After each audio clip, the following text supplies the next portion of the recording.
Hare Krishna, welcome you all in the class. तो कल जो है मोक्षदा एकादशी है।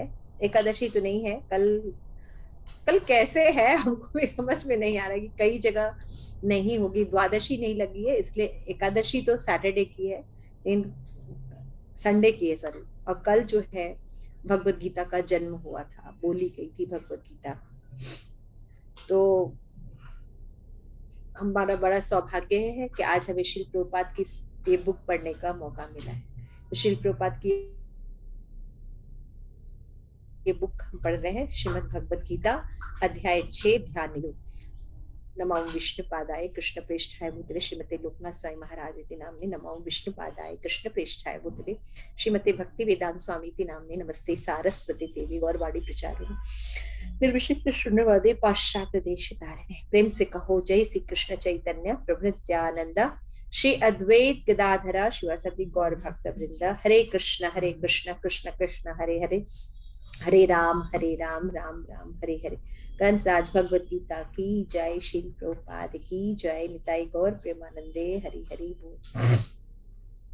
तो अब देखते हैं कि भगवान जो है अचानक कर्म योग की बात करते करते योगा की बात करने लगते हैं, आसन की बात करने लगते हैं कि इस तरह से हमें ध्यान लगाना चाहिए। तो लास्ट के 2 श्लोका में और फिर भगवान कहते हैं ध्यान किसका लगाना चाहिए कि मैं ही परम भोक्ता हूं, मैं ही सर्वलोक महेश्वर हूं और मैं ही सुहृदय हूं। इस बात पर ध्यान लगाना चाहिए, यानी मुझ पर ध्यान लगाना चाहिए। एक तरह से भगवान बता रहे थे आसन का। तो अभी अर्जुन जो है मतलब सोच रहा है कि क्या ये, तो भगवान उस अचानक से जब उन्होंने शुरू तो किया, लेकिन अब और आगे बता रहे हैं भगवान। क्या बताया था पहले भगवान ने कि अपने भाव के मध्य में लेके जाओ, ऐसे पढ़ा था ना, पूरा आसन करना है, ये करना है, ध्यान को लगाओ ऐसे करके। फिर भगवान देखिए आगे क्या कह रहे हैं। ग्रंथराज श्रीमद् भगवत गीता की जय, श्रील प्रभुपाद की जय, आप सभी गौर भक्त वृंद की जय। श्री भगवान उवाच अन्याश्रितः करम फलम कार्यम कर्म करोति यः सन्यासी च योगी च न निर्गृह चक्रिय च अक्रिय। श्री भगवान ने कहा, जो पुरुष अपने कर्म फल के प्रति अनासक्त है और जो अपने कर्तव्य का पालन करता है वही सन्यासी और असली योगी है ना। भगवान बताते हैं कि योगी भव। तो योगी कैसा होता है, ये जो अपने जो एक्शन किया उसके रिजल्ट के प्रति उसको अनासक्त रहता है ना। मान लीजिए जैसे कि उसने कढ़ी बनाई, पकौड़े बनाए, है ना, तो वो उसको खाने को मिलेगा कि नहीं मिलेगा, या किसी और को दे देगा, है ना। अनासक्त रहना चाहिए, है ना, कि नहीं मुझे ही सब कुछ मिल जाना चाहिए प्लेट में सज के। तो वो क्या है, कर्म के प्रति आसक्त है। कर्म किया उसने, एक एक्शन किया, लेकिन उसके फ्रूट के रिजल्ट से वो जो है वो लगाव रखता है। लेकिन भगवान कह रहे हैं कि सन्यासी होता कौन है, जो फल से लगाव नहीं रखता। वो जानता है कि फल जो है वो उसके हाथ में नहीं है। ये नहीं जो न अग्नि जलाता है न कर्म करता है। यानी जो आजकल हम देखते हैं कि सन्यासी बाबा लोग सब कुछ छोड़ के चले जाते हैं, तो भगवान यहाँ पे कह रहे हैं ऐसा नहीं कि वो न अग्नि जलाए और न कर्म करे। सन्यासियों को जीवन निर्वाह के लिए जो चीजें जरूरी होती हैं उनको करना ही चाहिए, है ना। ऐसा नहीं कि सब कुछ छोड़ देना चाहिए। इस अध्याय में भगवान कहते हैं कि अष्टांग योग पद्धति मन तथा इंद्रियों को वश में करने का साधन है, किंतु इस कलयुग में सामान्य जनता के लिए इसे संपन्न कर पाना अत्यंत कठिन है। यद्यपि इस अध्याय में अष्टांग योग पद्धति की संस्तुति की गई है, किंतु भगवान बल देते हैं कि कर्म योग कृष्ण भावनामृत में कर्म करना इससे श्रेष्ठ है। इस संसार में प्रत्येक मनुष्य अपने परिवार के पालनार्थ तथा अपने सामग्री के रक्षार्थ कर्म करता है, किंतु कोई भी मनुष्य बिना किसी स्वार्थ, किसी व्यक्तिगत तृप्ति के, चाहे वो तृप्ति आत्म केंद्रित हो या व्यापक, कर्म नहीं करता, है ना। पूर्णता की कसौटी है कृष्ण भावनामृत में कर्म करना, कर्म के फलों का भोग करने के उद्देश्य से नहीं। ये बहुत इंपॉर्टेंट लाइन है कि कृष्ण भावनामृत में कर्म करना क्या है, ये जो है पूर्णता की कसौटी है ना। इट इज पूर्णता की किसी कर्म की पूर्णता की कसौटी क्या है कि वो कृष्ण भावनामृत में किया जाए। खाना पीना सोना उठना बैठना चलना सोना, ये अगर ये कृष्ण भावना भावित हो तो ये सही है ना। लेकिन अगर हमारा उठना बैठना खाना पीना सोना चलना सूंघना है ना, जो भी एक्शंस है कार्य हैं, वो कृष्ण भावना भावित नहीं होते तो वो बंधन के कारण है। ठीक है। तो श्री प्रभुपाद लिखते हैं, शरीर के पूरे अंग पूरे शरीर का कार्य करते हैं, शरीर के अंग अपनी तुष्टि के लिए कार्य नहीं करते है ना, अपितु पूरे शरीर की तुष्टि के लिए कार्य करते हैं। इसी प्रकार जो जीव अपनी तुष्टि के लिए नहीं अपितु परम ब्रह्म की तुष्टि के लिए कार्य करता है, वही सन्यासी और पुण्य योगी है। यानी देखिए, भक्ति करो या कोई भी कार्य करने के लिए अगर आपको टारगेट आपका है, कोई लक्ष्य है, उसको पूरा करना है, तो आपको आपकी इंद्रियों को कंट्रोल करना ही पड़ेगा। आप दिन भर नेट देख रहे हैं, दिन भर टीवी देख रहे हैं, तो आप पढ़ाई कर सकते हैं? आप पढ़ाई नहीं कर सकते, आप अच्छे विद्यार्थी नहीं बन सकते है ना। तो इंद्रियां अगर कंट्रोल पे नहीं है तो हम कोई भी लक्ष्य को अचीव नहीं कर सकते। यहाँ भक्ति में हमें जो है भौतिक आसक्ति से निकलकर भगवान की जो आध्यात्मिक भक्ति है उसमें लगना है ना। तो इसके लिए मन को नियंत्रित करना बहुत जरूरी है, मन को और इंद्रियों को नियंत्रित करना बहुत जरूरी है। इसलिए भगवान जो है सेकंड पद्धति बता रहे हैं कि आप ध्यान योग करिए। डायरेक्ट भक्ति नहीं बता रहे हैं अर्जुन को भी, है ना। पहले ज्ञान दिया आत्मा और शरीर का सेकंड से उसमें अध्याय में, फिर उसके बाद फिर भगवान ने कर्म योग का ज्ञान दिया कि भाई कर्म को योग कर दो, नहीं कर्म को तो अपनी इंद्रियों को कंट्रोल करो और ध्यान में लो, है ना। तो हर योग में जब भगवान बता रहे हैं अर्जुन को, तो आप देखेंगे हर जो कर्म योग है या ज्ञान योग है, अर्जुन को कंफर्टेबल नहीं हो रहा है, अर्जुन को परफेक्ट नहीं लग रहा है ये, है ना। अभी ध्यान योग के बारे में भगवान बताएंगे ना, मन को ऐसे, क्योंकि अगर हम कोई योग करेंगे आसन करेंगे तो मन और इंद्रिया कंट्रोल होनी चाहिए, इट इज वेरी इंपॉर्टेंट। और भक्ति में भी मन और इंद्रियों को कंट्रोल करना बहुत जरूरी है। तो भगवान सबसे पहले बताते हैं कि एक सन्यासी जो है उसका मतलब क्या होता है, जो कर्मों के फल से आसक्त नहीं है। वो जानता है कि कर्म जो फल हैं वो जो है दैववश आते हैं, है ना, उससे प्रभावित नहीं होता, न सुखी दुखी नहीं होता। और ऐसा नहीं कि वो जो मतलब जो डेली रूटीन के कार्य है वो ना करे, वो करता है। जो जैसे यज्ञ दान और तपस्या, यज्ञ दान और तपस्या जो है किसी को भी नहीं छोड़ना चाहिए। तो आज के कलयुग का यज्ञ क्या है, हरे कृष्णा कृष्ण कृष्ण हरे हरे, हरे राम राम राम हरे हरे। और दान क्या है, भगवत गीता बुक डिस्ट्रीब्यूशन, शिल प्रपात के ग्रंथों का वितरण, ये सबसे बड़ा दान है। और तपस्या क्या है, जो 4 नियम है हमारे, 4 नियम के साथ हमें चैंटिंग करनी है ना। मीट ईटिंग नहीं करना, अल्कोहल नहीं लेना, परिस्थिति पुरुष संग नहीं करना, किसी प्रकार का भी नशा नहीं करना। तो ये जो 4 चीज रेगुलेटिव प्रिंसिपल है, ये तपस्या है। तो ये चीजें एक सन्यासी को भी नहीं छोड़नी चाहिए।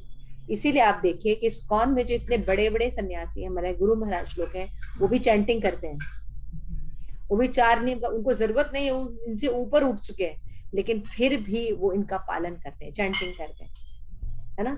और फिर भी वो क्या करते हैं, 4 नियम का पालन करते हैं, है ना। और वो बुक डिस्ट्रीब्यूशन, मंदिर बनाना, अब देखिए कितना दान का कार्य करते हैं, प्रचार के लिए दिन रात लगे रहते हैं। तो इसलिए भगवान कह रहे हैं कि असली सन्यासी कौन है, जो कि यज्ञ दान और तपस्या को नहीं छोड़ता, और लेकिन ये करते हुए भी कर्म के फल से अनासक्त रहता है। तो यहाँ पे श्री प्रभुपाद बहुत अच्छी बात समझा रहे हैं कि इस संसार में प्रत्येक मनुष्य को अपने परिवार का पालन करने के लिए कुछ ना कुछ कर्म तो करना ही पड़ेगा। बिना कर्म के कोई व्यक्ति नहीं रह सकता। इवन कोई व्यक्ति मान लीजिए किसी का कॉमा में है या कोई एक्सीडेंटल केस में भी चला गया है, तब भी अगर व्यक्ति सांस ले रहा है तो क्रिया हो रही है ना, बिना क्रिया के कोई रह नहीं सकता, है ना। एक्शन होते ही है, सांस तो ले रहा है ना, तो सांस लेना क्रिया है। तो इसी तरह से बिना उसके रह नहीं सकता। लेकिन जब हम कर्म को कृष्ण भावना भावित कर देता है, यानी व्यक्ति जो है ये समझ जाता है कि कृष्णा जो है वो मेन सोर्स है, मेन है और हम उनके अंश हैं, तो जब तक हम उनको संतुष्ट नहीं करेंगे हम सभी सुखी नहीं हो सकते। तो एग्जाम्पल दिया गया शरीर का, कि जैसे शरीर होते हैं और शरीर के अंग होते हैं, है ना। अब जैसे आपकी आंखें हैं, है ना, तो आंखों से दिखाई नहीं देता तो चश्मा तो लगा लिया है, बहुत से लोगों ने चश्मा लगाया है यहाँ पे ग्रुप में, है ना, 3-4 लोग तो हैं जो चश्मा लगाए हुए हैं। तो आंखों पे चश्मा इसलिए लगाएंगे कि हम देख सके और सुंदर कर सके और इंद्रिय भोग कर सके, एक ये लक्ष्य हो सकता है। और दूसरा एक लक्ष्य भक्तों का क्या होगा चश्मा लगाने का, कि मैं और अच्छे से भगवत गीता पढ़ सकूं, भगवान का दर्शन कर सकूं, है ना, प्रचार कर सकूं, भगवान का अच्छा अच्छा प्रसाद बना सकूं ताकि मुझे ठीक से दिखाई दे। चश्मा वही लगाना है, लेकिन एक जो है अपनी तुष्टि के लिए कर रहा है और एक भगवान की तुष्टि के लिए कर रहा है। तो हम क्या देखेंगे कि जब हम भगवान की तुष्टि के लिए कार्य करते हैं तो वो कार्य जो है वो सबसे सुंदर होता है। कृष्ण भावनामृत में कर्म करना कर्म की कसौटी है। कभी कभी सन्यासी सोचते हैं कि उन्हें सारे कार्यों से मुक्ति मिल गई है, अतः वे अग्नि यज्ञ करना सब बंद कर देते हैं। निष्क्रिय देखे कोई नहीं रह सकता। अगर मान लीजिए आप बहुत काम करते हैं, अचानक से आपको रोक दिया जाए तो बड़ा अच्छा लगता है। ओहो, सुबह आराम से उठेंगे, ओहो आराम से खाएंगे पिएंगे सोएंगे, ऐसा ऐसा अच्छा लगता है ना। लेकिन अगर 10 दिन बैठा दिया जाए, फिर 11वें दिन से कुछ तो एक्शन करना आप पसंद करेंगे, पागल हो जाएंगे, क्योंकि ऐसे थोड़ी होता है कि हम कुछ करें ना, फ्रस्ट्रेट हो जाएंगे, है ना। तो जीव का स्वभाव है एक्शन करना, है ना। तो कभी कभी सन्यासी लेकिन क्या सोचते हैं, अरे अच्छा है सब झंझटों से मुक्ति मिली, परिवार से इतना प्रॉब्लम है कि क्या बताए, तो क्या कहते हैं सन्यास ले लेते हैं। प्रभुपाद कहते हैं लेकिन वस्तुतः स्वार्थी लोग होते हैं और अपने लक्ष्य जो है वो निराकार ब्रह्म रखते हैं या ब्रह्म में लीन हो जाना चाहते हैं, समाज के प्रति कोई कर्तव्य नहीं रहता, परिवार के प्रति कर्तव्य का त्याग कर देते हैं। ऐसे नहीं होते हैं सन्यासी। ऐसी इच्छा भौतिक इच्छा से श्रेष्ठ है किंतु वो स्वार्थ से रहित नहीं है। इसी प्रकार जो यदि समस्त कर्म बंद करके अर्ध निर्मित नेत्रों से योगाभ्यास करता है वो आत्म तुष्टि की इच्छा की पूर्ति होती है।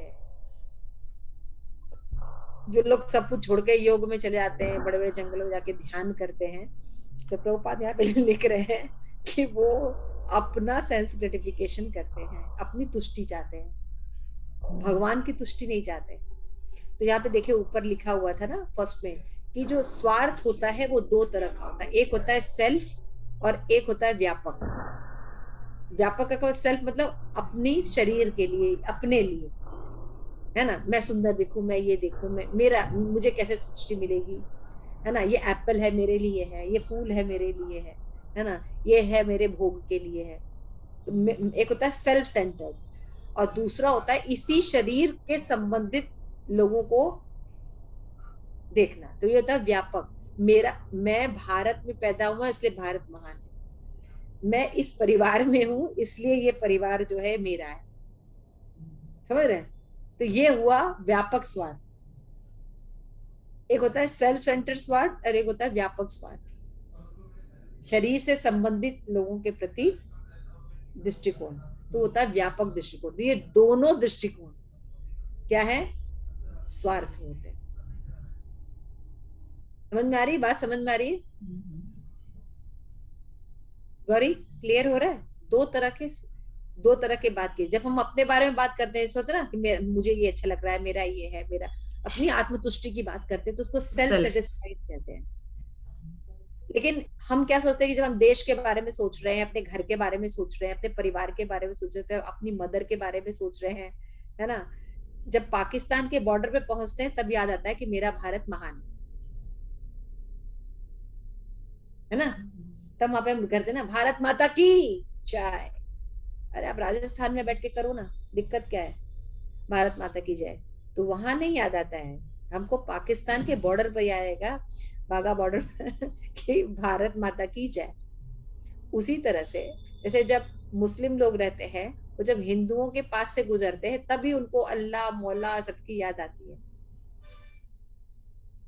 या हिंदुओं को सबसे ज्यादा जो है वो गणपति बप्पा का जो ड्रम बजाना है वो कहाँ बजाना है, जब मुस्लिमों का इलाका आता है। तो ये प्रभुपाद कह रहे हैं कि जो ऐसी इच्छा जो होती है, या तो वो स्वार्थ अपने लिए होता है या तो स्वार्थ व्यापक होता है। तो ये है विस्तृण स्वार्थ और आत्म केंद्रित स्वार्थ, लेकिन दोनों स्वार्थ। लेकिन हम क्या कहते हैं, ये देश महान है, ये है, ये हम अमेरिकन है, हम पाकिस्तानी है। हम ये नहीं है, हम आत्मा है और हम इन सबसे ऊपर है। हम भगवान कृष्ण के अंश हैं। और यहाँ तक अगर आप देखिए, अगर आप गणेश जी की भक्ति कीजिए तो भी किसी को कोई प्रॉब्लम नहीं होती। किसी को होती है कि हाँ भाई ये गणपति के भक्त हैं, हाँ किसी को देखा है, दुर्गा का कोई भक्त है, कोई प्रॉब्लम नहीं होती। लेकिन जैसे ही कृष्ण की कोई भक्ति करता है लोगों को प्रॉब्लम होने लगती है। हाँ आप देखिए, ऐसा अनुभव किया है आप लोगों ने? आप अब साईं बाबा की भक्ति कीजिए, किसी को कोई दिक्कत नहीं होती, कुछ नहीं दिक्कत होती। किसी भी डेमी गॉड्स की, देवता की, किसी पत्थर की, मजार की, भूत की, प्रेत की आप पूजा कीजिए, किसी को कोई प्रॉब्लम नहीं होती। होती है? ज्यादातर नहीं होती, थोड़ा बहुत एक का सुनने को मिलता है, लेकिन अदरवाइज ज्यादा किसी को क्रिटिसाइज नहीं किया जाता। लेकिन अगर कोई कृष्ण भक्ति करता है तो उसको तो बहिष्कार कर दिया जाता है समाज से। जबकि Krishna is the supreme personality of God. देखिए ये है समाज की हालत। तो यानी जब हमने ईशोपनिषद में ये बात पढ़ा कि एक होता है आत्म केंद्रित स्वार्थ और एक होता है विस्तृत स्वार्थ, ये दोनों स्वार्थ होते हैं और इन दोनों से ऊपर उठना है।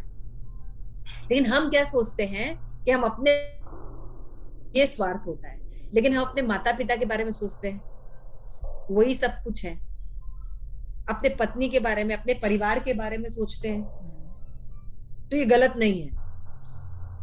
फिर इससे ऊपर चलते हैं, हम समाज के बारे में सोचते हैं। बहुत से लोग बहुत समाज सेवक होते हैं, है ना, बहुत सेजी समाज सेवी होते हैं, है ना, समाज सेवी भी होते हैं। क्यों समाज की सेवा करनी है? क्योंकि वो मेरा समाज है।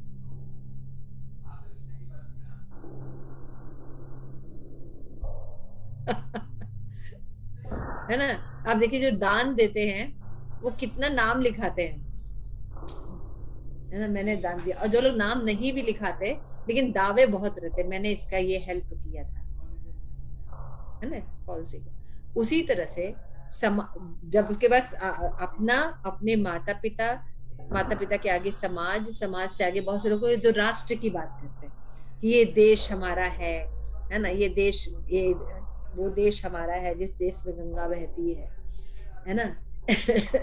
तो क्योंकि हम इस देश में पैदा हुए इसलिए ये देश हमारा है।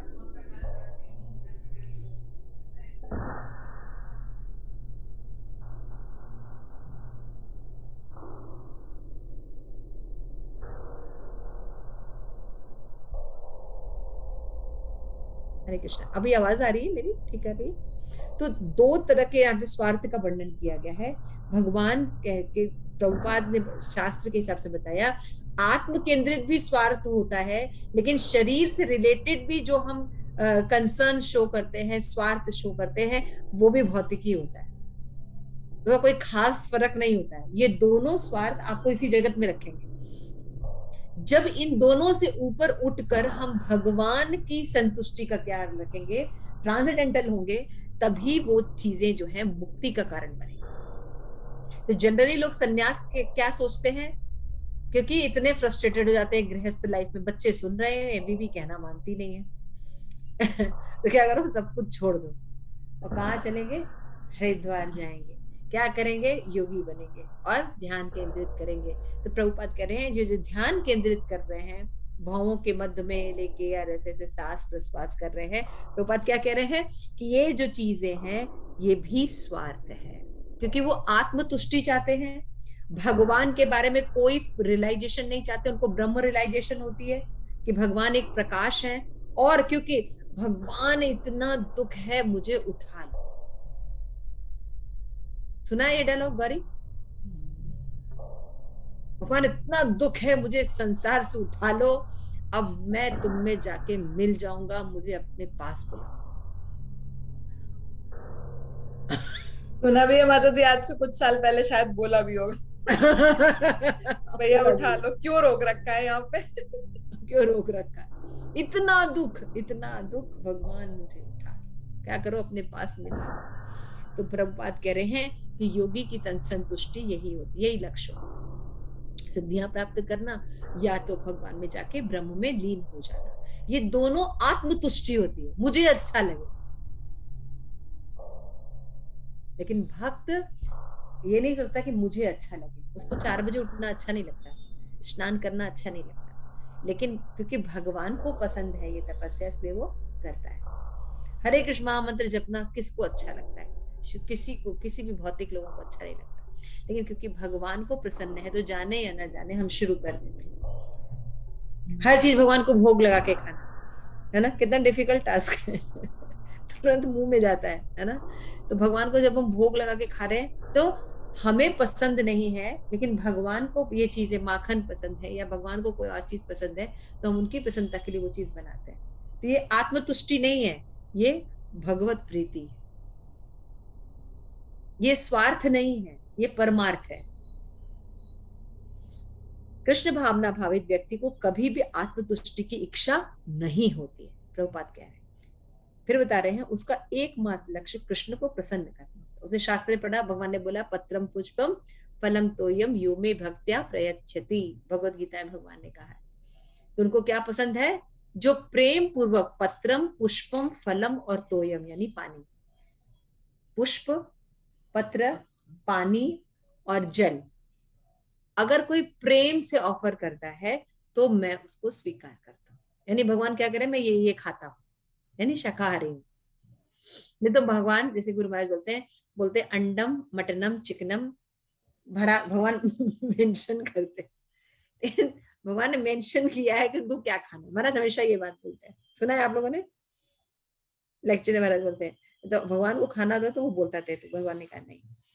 तो अतः पूर्ण सन्यासी कौन है? जो त्याग के सर्वोच्च प्रतीक भगवान चैतन्य की प्रार्थना, यानी न धनम न जनम न सुंदरिम कविताम वा जगदीश कामये मम जन्मनि जन्मनेश्वरी भक्ता भक्ति अहेतुकी वही। कुछ नहीं चाहिए, है ना। जैसे कोई बोलेगा कि भाई अच्छा तुमको अमानी न मान देना है, कीर्तनी सदा रही है, ठीक है, तुम कीर्तनी सदा हरी करना चाहते हो, मेरी भक्ति करना चाहिए क्या? भगवान कहते धनम ले लो, नहीं चाहिए, धन नहीं चाहिए। अच्छा धन नहीं चाहिए तुमको, ठीक है, तो जन्म ले लो, यानी लोग ले लो, फिर तुम्हारे पीछे से हरे जय माता जी की जय बोलने वाले लोग रहे।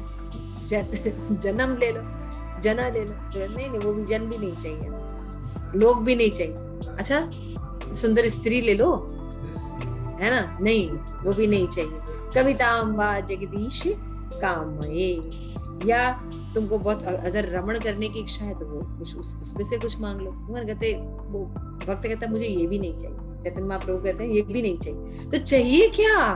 मतलब बिना चाहिए तुम मेरे मेरे मेरे मेरे तुष्टि के लिए कार्य कर रहे हो, बोलो। भगवान कह रहे हैं हाँ, और मैं ऐसी तुष्टि इस जन्म के लिए नहीं कह रहा हूँ, जब भी मेरा जन्म, मम जन्मनी जन्मनीश्वरी, न मुझे अन्यायी की कामना है, मैं तो जन्म जन्मांतर आपकी प्रेमा भक्ति अहेतु की कृपा का अभिनाशी। मैं चाहता हूँ जो आपकी जो कृपा है, अहेतु की कृपा जो आप करते हैं, बिना किसी कारण के आप कृपा करते हैं, है ना। जैसे मायावादी बोलते हैं भागवतम में, भगवत गीता में, कि भगवान अगर इतने बुद्धिमान है तो वो जो समुद्र पे पानी क्यों बरसाते हैं, ऑलरेडी इतना पानी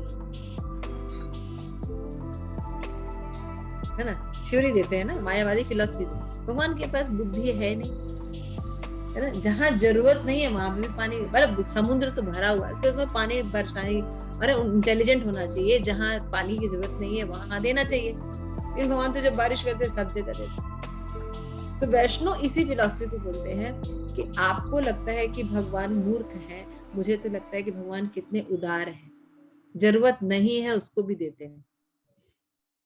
इसीलिए जब बारिश की बूंद पड़ती है तो क्या होती है, समुद्र में इतना पानी होता है लेकिन सीपी में मोती, ऊपर से जो स्वाति नक्षत्र में जो बूंद गिरती है उसी से बनता है ना? समुद्र के पानी से बनता है क्या? नहीं बनता। तो ये सब चीजें लोगों को पता नहीं है। तो इस तरह से ये फर्स्ट जो श्लोका है, इट इज वेरी इंपॉर्टेंट। अनाश्रितः कर्म फलः कार्यम कर्म करोति यः, है ना?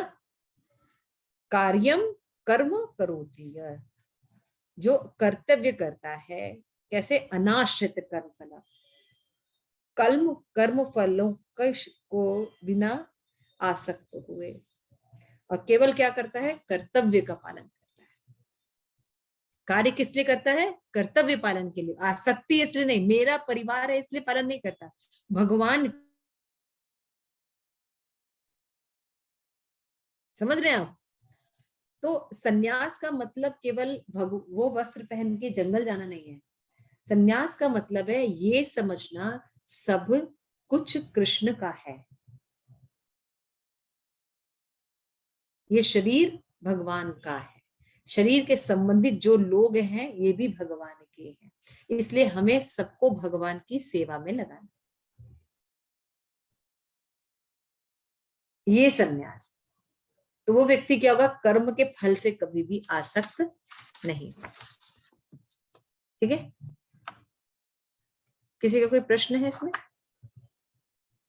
ज्ञान योग का फर्स्ट लेसन क्लियर हुआ? ये बात क्लियर हुई? तो श्रील प्रभुपाद जो है इसी को लिखते हैं कि the impersonalists have demand to become one with the supreme being, but a devotee has no demand. He simply engaged in the service of the Lord for his satisfaction. He does not want anything in return. That is pure devotion. Srila Prabhupada कह रहे हैं जो impersonalists है यानी निर्विशेषवादी, वो भगवान में जाके मिल जाना चाहते हैं। कुछ डिमांड रहती है ना? निर्विशेषवादी, मायावादी, वो खुद ही भगवान बनना चाहते हैं। लेकिन भक्त को कोई कुछ नहीं चाहिए होता, ना धनम, ना जन्म, ना सुंदरी, है ना? मम जन्मनि जन्मनि भक्ता भक्ति अहेतुकी त्वयि। When Prahlad Maharaj was asked by the Lord Narsinga, my dear boy, you have suffered for me, and so whatever you want, you ask for me. He refused. My dear master, I am not doing business. मैं बनिया नहीं हूं, है ना? प्रहलाद महाराज ने जब प्रकट हुए तो भगवान उनसे बहुत प्रसन्न हुए। प्रहलाद, तुमने कितना दुख, इतना दुख सोचिए दिया, उसके अपने पिता ने उसको इतना दुख दिया, है ना? इतना दुख तुमको मिला, तुम मांग लो मुझसे, कोई वरदान मांग लो। तो प्रहलाद महाराज कहते मैं आपकी भक्ति कोई बनियागिरी करने के लिए नहीं लिया था कि मैं ये कर रहा हूं तो मुझे बदले में कुछ चाहिए। मैंने, है ना, I will take some remunerations from you for my service. This is the pure, ये सब pure devotion। कुछ पाने के लिए भगवान की भक्ति नहीं की जाती, बस भगवान की भक्ति के लिए की जाती है। Actually the yogi wants some material power. If you are actually practicing the regulatory principle of yoga, then you can get 8 kinds of perfection. You can become lighter than the cotton, है ना? अष्ट सिद्धि मिल जाएगी। इसके लिए योगी योग करते हैं। विश्वामित्र जो योगी था, है ना, आराम से योग कर रहे थे घोर साधना में। एक मेनका आई उनके पास और फिर ताथैया किया, फिर उनका भी ताथैया हो गया। ठीक है ना? तो मेडिटेशन में अपनी इंद्री की सेटिस्फेक्शन है, भगवान की सेटिस्फेक्शन नहीं है, इसलिए फॉल डाउन हो गया। लेकिन भक्त कैसे होते हैं? पूर्णतः भगवान पर निर्भर रहते हैं और अपना कार्य करते हैं। तो जब कोई सिचुएशन आती है ना तो कृष्णा जो है वो बचा लेते हैं। ब्रजवासियों के साथ जंगल में आग लग गई तो कृष्णा का सब आंखें बंद करो, और भगवान ने अग्नि का पान कर लिया। कालिया नाग आया, भगवान ने उसको मार दिया। कितने कितने राक्षस कंस ने भेजे, सब मार दिया। भगवान पर आश्रित रहते हैं तो भगवान उनकी रक्षा करते हैं, है ना? तो वो भगवान कर सकते हैं। तो ये डिफरेंस है एक योगी में और एक भक्त में। Devotee does not want even salivation, मुक्ति तक भक्त नहीं चाहता। वो नहीं कहता इतना दुख है भगवान मुझे उठा लो, कभी नहीं कहते भक्त। भगवान कहते भगवान बस ये देखिए कि दुख का तो मुझे पता नहीं, किस योनि में जाऊंगा ये भी पता नहीं, बस आपका स्मरण बना रहे, मैं आपको भूलू नहीं भगवान। तो इस तरह से चैतन्य महाराज महाप्रभु ने भी कहा था। तो श्रील प्रभुपाद ने ये कहा है। ठीक है, तो सन्यास का क्या मतलब है कि कर्म फल के प्रति अनासक्त रहे और अपने कर्तव्यों का पालन करे, वही असली सन्यासी है। ये नहीं कि जो सब कुछ छोड़ दे, न अगली जलाए और न ही कर्म। अधिक लोगों का सन्यास के प्रति भ्रम निकल गया होगा। मैंने जब ये श्लोक पढ़ा था तो मुझे बड़ा आश्चर्य हुआ था, क्योंकि हम लोगों के सामने ये कंसेप्शन है सन्यास का कि सब कुछ छोड़ देना, वो कोई कार्य नहीं करता है ना, ऐसा सन्यास का। लोग बोलते भी हैं ज्यादा बोलोगे तो छोड़ छाड़ के चले जाएंगे, सन्यास बन जाएंगे, सन्यास लेंगे, बहुत से लोग बोलते हैं ऐसा। तो हम लोगों के बोलचाल में, आम भाषा में सन्यास का मतलब होता है सब कुछ छोड़ के, भौतिक जगत को छोड़ के चले जाना। लेकिन दिक्कत क्या होती है कि जीव बिना कर्म के रह नहीं सकता। वो भौतिक जगत तो छोड़ देते हैं लेकिन आध्यात्मिक कोई शिक्षा लेते नहीं जिसमें क्रिया की जाए, है ना। खाली बैठे रहने से क्या होगा, इंद्रियां तो खुली हुई है ना, फिर वो क्या हो जाएगा, पतन हो जाएगा। लेकिन भक्तों की सारी इंद्रियां लगी रहती हैं भगवान की सेवा, उच्चतर सेवा में लगी रहती है, तो वो भटकता नहीं है। अगर भटकता है तो भगवान उसको बचा के लेके आ जाते हैं।